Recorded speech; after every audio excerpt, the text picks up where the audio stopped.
Okay, imagine this. You stumble upon an abandoned bus, Fairbanks City Transit number 142, way out in the remote Alaskan wilderness. It's September 1992. Deep in the wild. Exactly. And taped to the door, there's this note. It reads, S.O.S, I need your help. I am injured, near death, and too weak to hike out of here. Chilling. It goes on. I am all alone, this is no joke. In the name of God, please remain to save me. I am out collecting berries close by and shall return this evening. Thank you, Chris McCandless, I guess. That name, Chris McCandless, Right. after years of using a different name entirely. Right. That discovery, it just spread like wildfire. Suddenly this mystery gripped the whole nation. How does this bright kid, privileged background, Emory University grad? Great GPA, 3.72 in history and anthropology. Yeah. Offered Phi Beta Kappa even. Offered Phi Beta Kappa, and he just abandons everything. His family, $24,000 in savings, his car, a future that looked, well, pretty set. All it. Only to end up dying alone in the Alaskan bush. It's a question that just sticks with you. It makes you really think. It really does. And his story, it's not just some sad tale of things going wrong. It's this deep dive into human desire, isn't it? That push and pull between wanting to find yourself radically and, well, needing other people. Yeah, exactly. And what's really interesting is how Jon Krakauer, who wrote the book most people know, Into the Wild, he kind of sees himself in McCandless. Right. He weaves his own story in there. He does. And that makes it feel much more relatable, I think, more universal. For sure. And that's what we want to do today, really peel back the layers here. In this deep dive, we'll look at the sources he left, the journals, photos, what people who met him said, and the bigger picture, the culture around his whole quest. We really want to help you understand the forces that shaped his pretty radical idealism and the connections he did make, which were surprising, and the tragic end to it all in Alaska. And maybe figure out what this whole extraordinary story means for, well, for all of us. Yeah. Okay, let's get into it. So the first thing that hits you is that this path he took, from being this brilliant student to embracing this extreme ascetic life, it wasn't sudden. Not at all. He'd been thinking along these lines for a long time before Alaska. The core beliefs were there early. Yeah, that's clear. Super bright, Emory grad, great GPA. But refusing Phi Beta Kappa, that's not just a footnote, is it? No, it's huge. Most top students would jump at that. It's like the gold standard of academic achievement. But Chris, he just turned it down flat, said titles and honors were irrelevant. A total rejection of the very thing he was succeeding at shows this incredibly stubborn idealism he had. And he was really into writers like Tolstoy. Tolstoy, right? Especially Tolstoy giving up his wealth, his status, to live simply, work with his hands. Chris really tried to copy that asceticism and moral rigor, apparently to a point where his family got, pretty worried. I bet. He saw having a normal career as, a demeaning 20th century invention. Yeah, something to be avoided at all costs. And this wasn't just talk for him, was it? He actually put it into action, systematically, almost like rituals. Absolutely. After graduation, May 1990, he takes the $24,000 left from his college fund money his parents thought was for law school and just donates it all to Oxfam America, the hunger relief charity. Wow. That's a statement. Not just charity, but cutting himself loose from money itself. Exactly. Personal liberation. And it wasn't just money. Remember the story about his car? His beloved yellow Datsun. Oh, yeah, the flash flood? Right. Gets caught in a flash flood in Detroit Wash, Arizona. Yeah. Instead of freaking out, he sees it as an opportunity to shed unnecessary baggage. Incredible perspective shift. Most people would see disaster. Totally. He knew reporting it would cause trouble, expired registration, no insurance, so he just takes off the plates, hides the car, and walks away. Yeah. Another tie to his old life, gone. But the burning the money, that's the one that really gets people, I think. It does. Burning his last $123. His reasoning. Tramping is too easy with all this money. He's literally choosing hardship, actively seeking it out. It's more than just getting rid of cash. It feels like this defiant ritual, a complete rejection of commerce, security, all the things he felt trapped by. Burning his bridges, literally. And then he fully becomes Alexander Supertramp. That's the new identity. When Jim Gallion, the guy who gave him the last ride in Alaska, asked his last name. He just said just Alex. Exactly. Pointedly refusing the McCandless name. Alexander Supertramp was all about freedom, being lost in the wild, writing his own story. And it seems like This wasn't just a college thing. This urge to march to a different drummer. It started way back, right? Oh, definitely. His sister Carrie tells these stories, like when he was just 2 years old. The candy drawer. Yeah. Sneaks out of the house at night, raids the neighbor's candy, already independent, maybe a bit mischievous. And then in third grade, trying to get out of the gifted program because it meant more work. Right. His teacher told his parents, Chris marches to a different drummer. It wasn't about being lazy. It was resisting what other people expected. That resistance seems key. And his independence. His comfort being alone. Carrie said he could be alone without being lonely. Didn't need toys or lots of friends like other kids. Just comfortable in his own head. Seems like it. And he had this early wanderlust, maybe inherited from his grandpa, Lauren Johnson. His mom's dad. Yeah, Billy described him as someone who didn't quite fit into society. A woodsman, musician, poet, real individualist. You can see that thread carrying through to Chris. It's fascinating. But then there's this other side, this intense moral compass, the social conscience. It seems almost contradictory to the later isolation. It really does. Yeah. He felt the world's problems so deeply. In high school, obsessed with apartheid in South Africa. Yeah. Talking about smuggling weapons. Seriously. Yeah, earnest discussions about it. He was genuinely bothered by hunger in the U.S. He secretly housed a homeless man in his parents' Airstream trailer. Wow. Even spent a night buying burgers for homeless guys in D.C.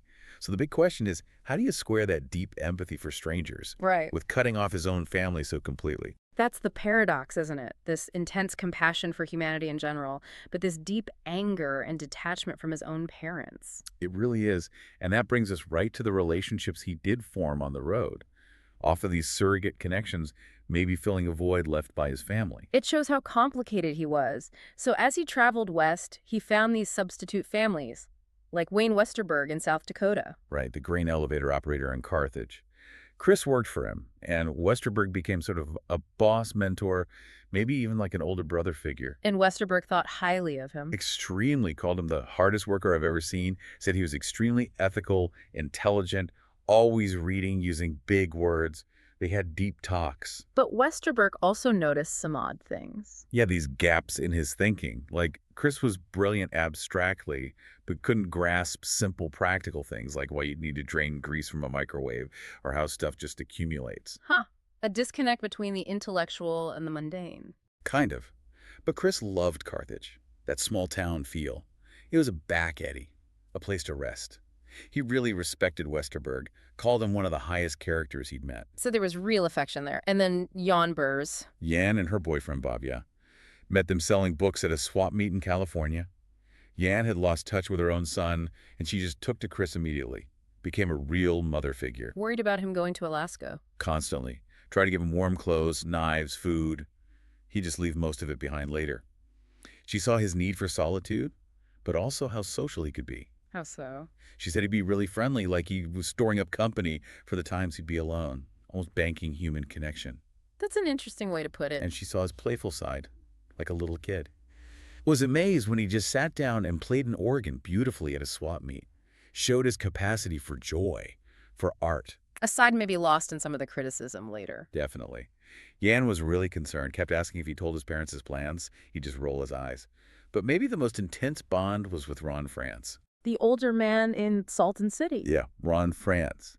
80 years old, a widower who'd lost his wife and only son in a drunk driving accident years before. Yeah. He got incredibly attached to Chris. Saw him as a surrogate son. Desperately so. He actually asked Chris if he could adopt him. Wow. How did Chris handle that? It's really telling. He didn't just shut him down. He encouraged France to live more like he did. Told him to leave Salton City, see the American West, find joy not just in people, but... God has placed it all around us. It is in everything. Exactly. We just have to have the courage to turn against our habitual lifestyle. That letter really hit Franz hard. After Chris left, Franz, who hadn't drunk in years, bought whiskey. Said he hoped it'd kill me. Good Lord. Shows the impact Chris had, but also how he pushed people towards this ideal of solitary joy, away from relying on others. Which brings us back to that core question. Why is intense need for independence, even at the cost of hurting people who cared? And this is where the family stuff comes in, right? The anger towards his parents. Exactly.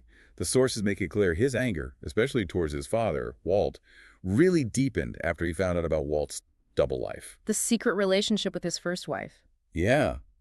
Walt had kept seeing his first wife, Marcia, after marrying Billy, Chris's mom, and he fathered another child, Quinn, with Marcia after Chris was born. That's huge. Finding that out must have shattered his world. Chris felt his whole childhood was a fiction, built on this lie.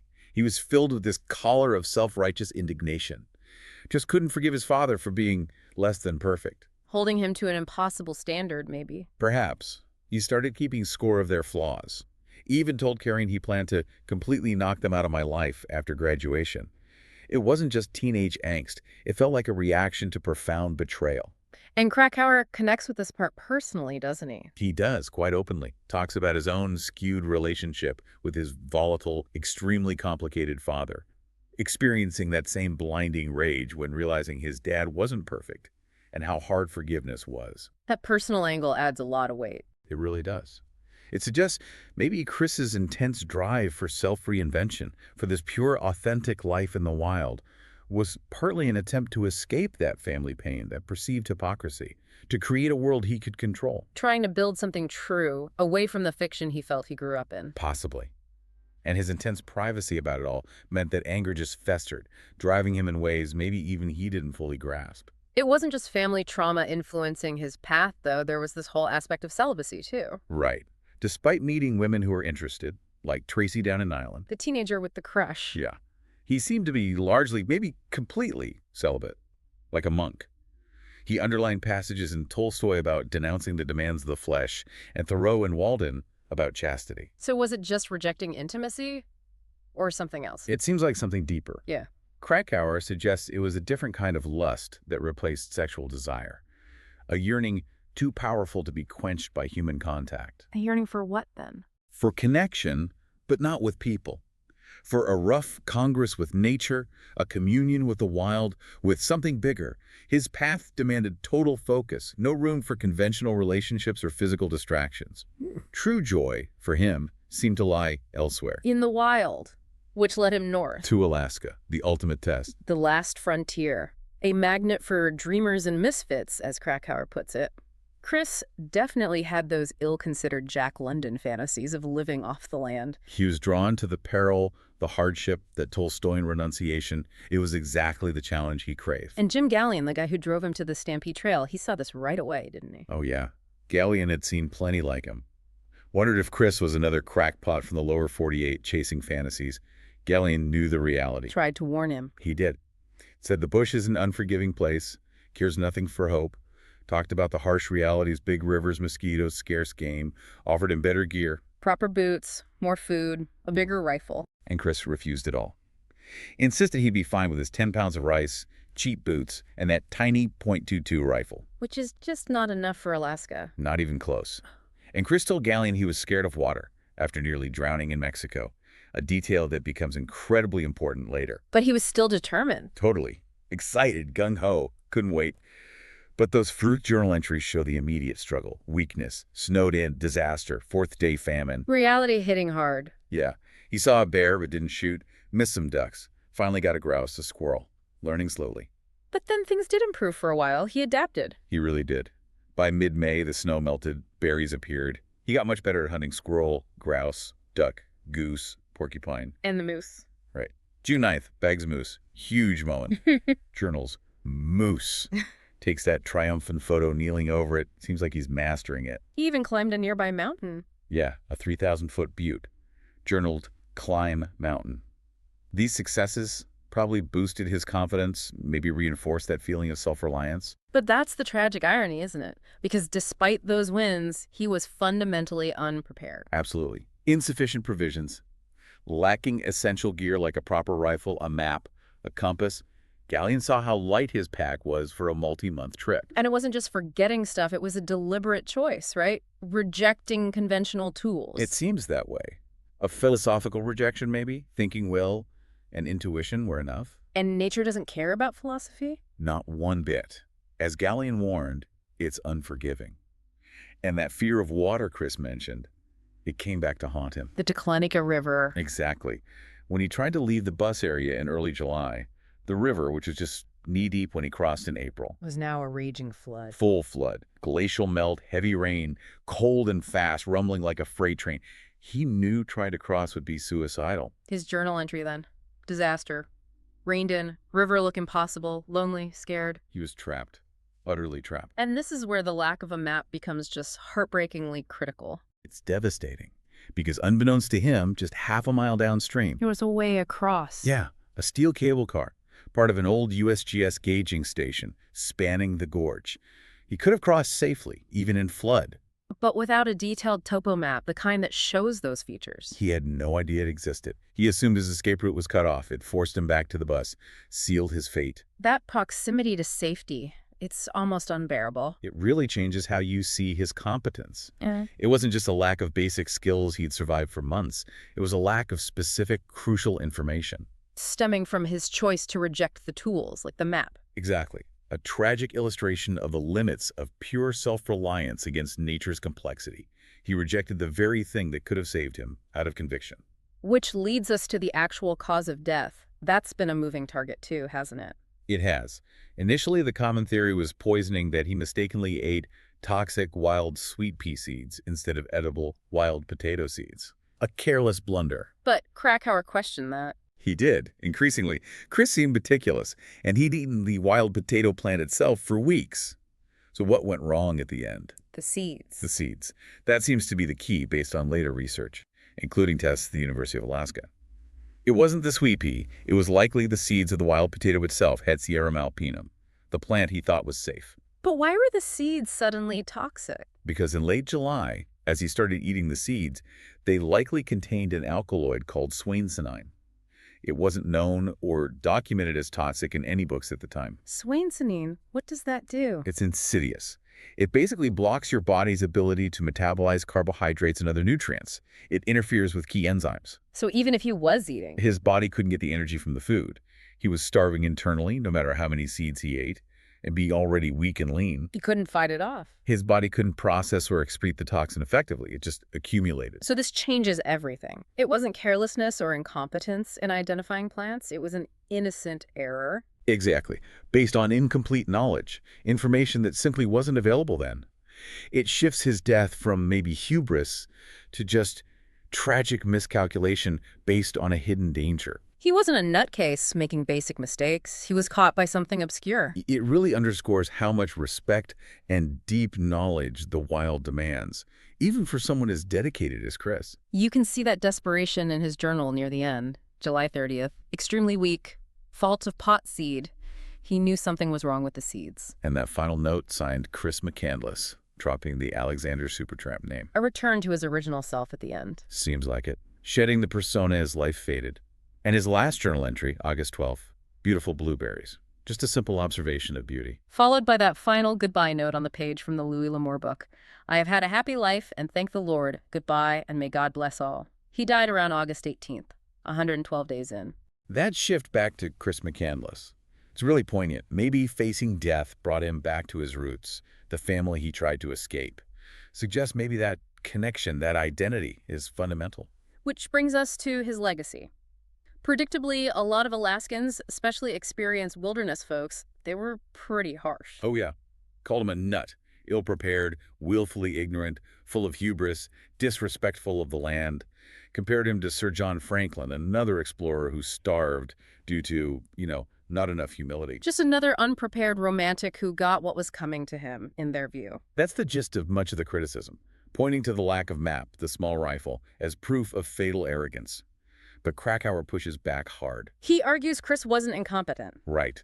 Says he wouldn't have lasted 113 days if he were truly incompetent.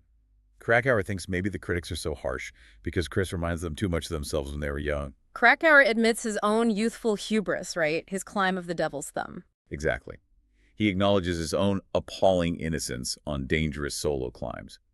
That shared psychology of intense young men testing limits gives his defense of Chris more weight, I think. And Krakauer puts Chris in context with other wilderness figures, too. Yeah, people like Gene Rossellini, who tried to live Stone Age style for a decade, then concluded it was impossible.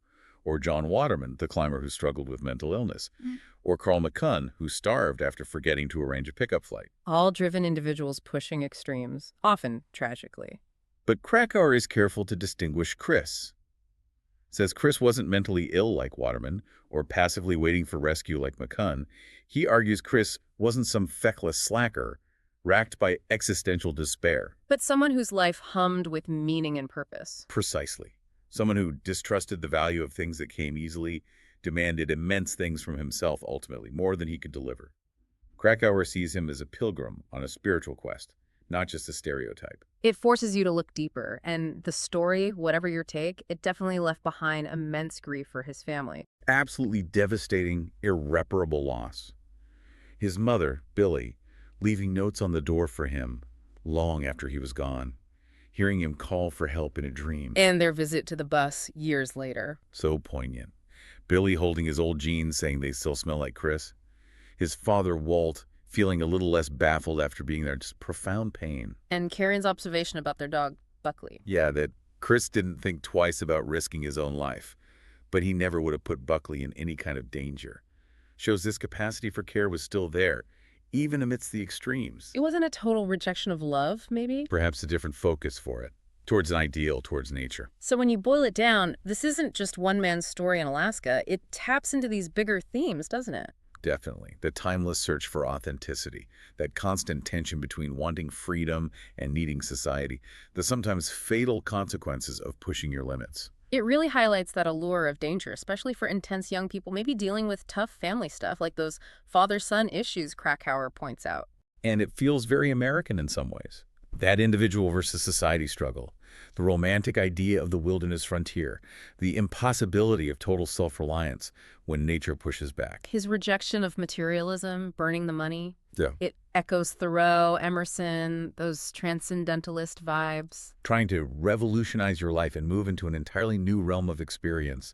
It's a powerful impulse many people feel. So Chris McCandless, his journey started with these huge spiritual goals, ended in this tragic, isolated death.